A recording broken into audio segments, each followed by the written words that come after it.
Tonight for Black History Month, we take a look back at a true pioneer in sports. Ted Corbitt is known as the father of distance running, taking on a not-so-popular sport and paving the way through obstacles and thousands of miles so others could follow. CBS 2's Otis Livingston has his story.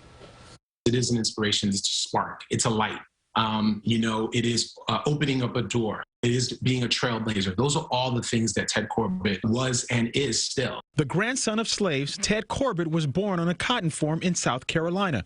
He passed away in 2007. But as the saying goes, heroes get remembered, but legends never die. Ted Metellus is the first black race director of any of the World Marathon Majors, and he knows how much he owes to Ted Corbitt. He is history. He is legacy. He is black excellence in its purest sense. Some of you may have never heard of Ted Corbitt, but it would be hard to find a serious runner who hasn't. Every December, avid runners even participate in the annual Ted Corbitt 15K, held in his honor right here in Central Park. Somebody once said, for distance running, he was like Jackie Robinson, Lou Gehrig, and Bill Russell. Those men played popular sports at the time. Corbitt took on long-distance running way before it was popular or inclusive as it is today. He had faced various issues, discrimination issues, Jim Crow type issues. In 1952, he became the first African-American to represent the U.S. in the Olympic marathon. He completed 223 marathons and ultra-marathons, winning the very first Philadelphia Marathon in 1954. But his biggest obstacles weren't on the racing course. You look at it from a sense of perspective of what we get to do now as runner.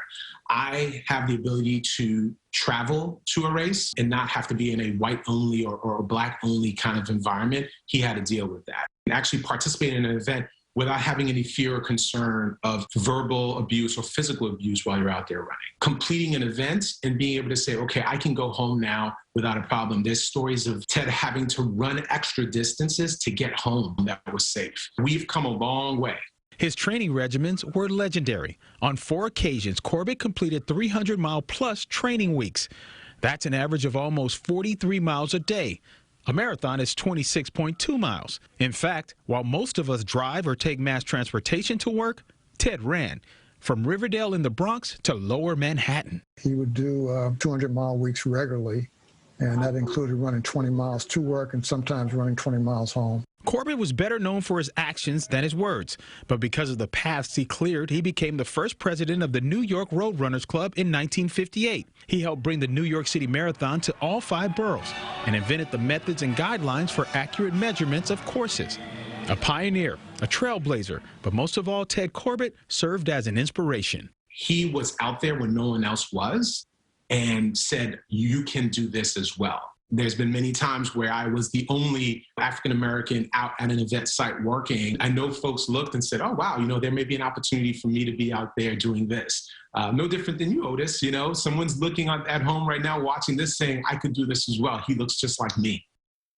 And of course, that's something that I do not take lightly. Thanks a lot, Ted. You can also celebrate Corbitt by taking part in the New York Roadrunners virtual Black History Month 5K. Go to cbsnewyork.com for more details. And KJ, 200 miles a week, 43 a day. No. Can you imagine? Run home sometime? I don't even want to drive that far. Come on. Come on. Right. Wow. Legends never die. That's right. A true inspiration. Well said. Endurance. Yeah.